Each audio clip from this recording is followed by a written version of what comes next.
Eu acho que o Bolsonaro vai ser preso nessa semana. Não que eu seja guru nem nada, mas assim, quer dizer, não tem mais o que fazer. Você conhece bem a questão da justiça, né? Quer dizer, o recurso que ele podia apresentar já foi apresentado, já foi negado. A justiça ela funciona de uma maneira meio automática. A obrigação do STF, se eu não me engano, é mandar recolher o indivíduo, né? Como é que você vê isso, Daiane? Então, a justiça funciona e tem alguns ritos, né, que precisam ser garantidos, né, o direito de ampla defesa, o trânsito julgado para finalizar tem que ter essa garantia. O voto é do dia 7 ao dia 14, né, os ministros podiam depositar os seus votos, podem depositar os seus votos do dia 7 ao dia 14 de novembro. Todos eles que podem votar, né, o Fux saiu da turma, então os 4 ministros que podem votar já votaram, mas eles podem mudar o voto de 7 a 14.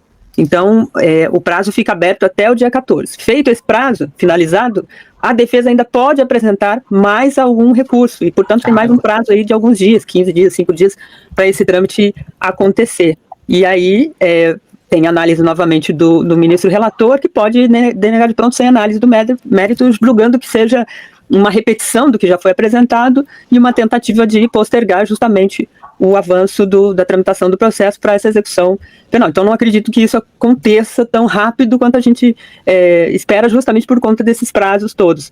Mas acredito que isso possa andar até o final do mês, começo de dezembro, antes do período de recesso do judiciário, né? Há também uma possibilidade de apresentar aquele recurso à segunda turma, a segunda turma, né? Justamente tentando fazer uma mudança na sentença condenatória. Mas há também análise de que isso é uma medida mais arriscada e que teria uma exposição maior de uma tentativa de postergar e criaria ali um ambiente mais político desfavorável, não tão favorável quanto a defesa espera. Mas é uma medida que está na mesa e que pode ser usada. Mas acredito que até antes do Natal, acho que isso já se resolva. Então, é o que a gente espera e é o que seja necessário. Tem também, no prazo dessa execução, também tem um timezinho para fazer essa execução de fato e de pronto. Né? Além de todas essas explicações, definições, esclarecimentos que fez a Daiane a respeito de prazos, de iniciativas, de recursos, de votos, né? Eu acho que uma definição importante que precisa ser esclarecida de maneira definitiva é em relação à maneira da execução da pena. Não é? Eu acho que isso pode, aparentemente, ela será feita de maneira fechada, em penitenciária, na papuda, pelas indicações que aparecem de forma indireta, e essa é uma definição muito importante. Talvez até mais importante agora de todas, seja essa, para onde vai Bolsonaro e que instalações e em que condições ele começará a cumprir a sua pena. Do ponto de vista político, inclusive, me parece essa definição muito relevante, que ele fique numa penitenciária, numa prisão, e que isso seja exercido inicialmente em regime fechado, precisa ser definitivamente esclarecido.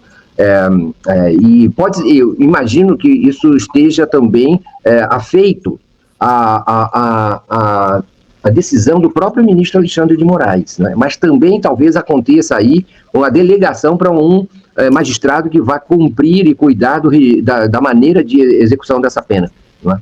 Existem magistrados que às vezes são especializados exatamente em varas de execução penal, certo? Então, como é que vai ficar isso? Porque eu não me preocupo em vingança, em prazer, eu sei que tem muita gente que gosta disso, eu não me ligo nisso, sabe? Isso tudo me entristece. Essa coisa de abrir uma cerveja, eu vou tomar um porre e tal. Eu não consigo, sabe?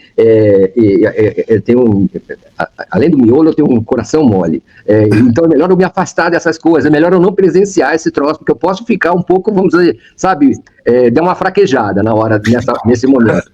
Mas eu acho que isso é uma definição muito importante e tem repercussões políticas sobre o ambiente político geral, sobre o humor dos diversos polos, das diversas áreas e também sobre a questão eleitoral. Então eu gostaria de ver isso mais clareado e nesse sentido que eu creio que vai ser numa penitenciária, talvez, e num regime fechado inicialmente, mas isso para mim não está totalmente claro e também não está livre, isento de intervenções dos próprios advogados da defesa e de consultas à Procuradoria-Geral da República, não sei.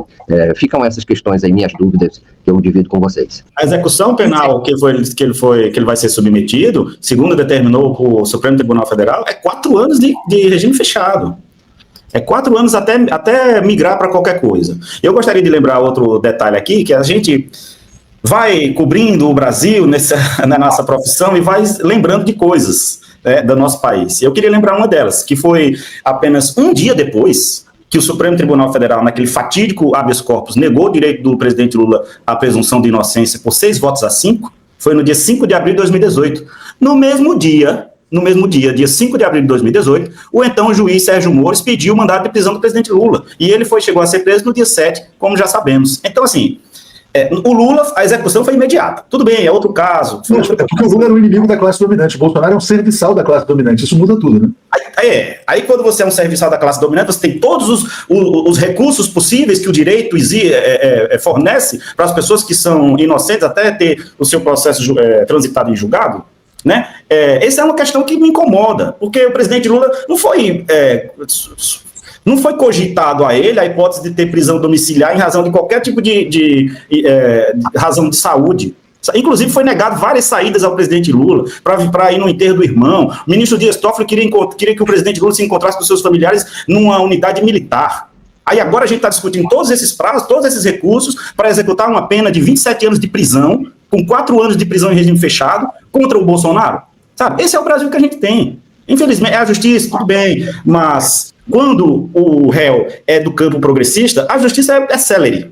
A justiça atropela tudo, até porque na decisão contra o presidente Lula não era determinado que a pessoa é obrigada a cumprir uma pena de prisão quando a sua pena foi julgada por um colegiado, né? É aquela interpretação lá ridícula que foi feita do artigo 5º da Constituição. Dobraram a Constituição para poder prender o Lula e agora querem a Constituição ser exercida ao máximo, aos píncaros, nos direitos do Jair Bolsonaro. Esse é o Brasil que a gente vive. Agora, Mário, Léo, eu queria ser tão altivo quanto vocês, viu? Porque eu não faço isso, mas eu vou abrir uma exceção para comemorar quando o Bolsonaro for preso, porque a gente já está nessa remoeta aí já há muitos anos. Mas eu falei isso como autocrítica, viu? Eu reconheço que a minha posição é errada. Eu fiz uma autocrítica.